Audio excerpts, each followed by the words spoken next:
সবার জীবনে কিছু না কিছু স্মৃতি থাকে। আমরা কিন্তু ঢাকা শহরে গ্রাম থেকে আইছি, আমরা শহর থেকে, আমার বাড়ি টাঙ্গাইল, আমি টাঙ্গাইলের ছেলে। সেখানে আমাদের বাড়ি ঘর, সেখানে আমাদের পুকুর আছে, নদীও আছে। আমি গ্রামের, বেসিক্যালি গ্রামের ছেলে। ঢাকা শহরে এসে ফিল্মে হিরো হয়েছি, নায়ক হয়ে গেছি, এটা আমার ভাগ্য ভালো।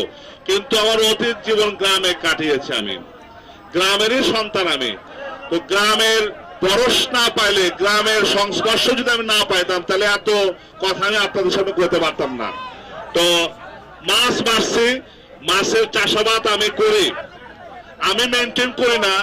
আমার বড় ভাই, আমার মা, বা আমার গ্রামে যারা কামলা যারা বলে, যারা চাষাবাদ করে, তাদেরকে আমি ঢাকা থেকে বলেন, বিভিন্ন ডিস্ট্রিক্ট থেকে বলেন, পুনা দিয়ে তারা মাছের চাষাবাদ করতেছে। আর পুকুর, নদী, খাল, বিল, এগুলা তো ছোটবেলার থেকে তো প্রচুর সাঁতরাইছি, গোসল করছি, ঝাঁপ দিছি, মাছ মারছি।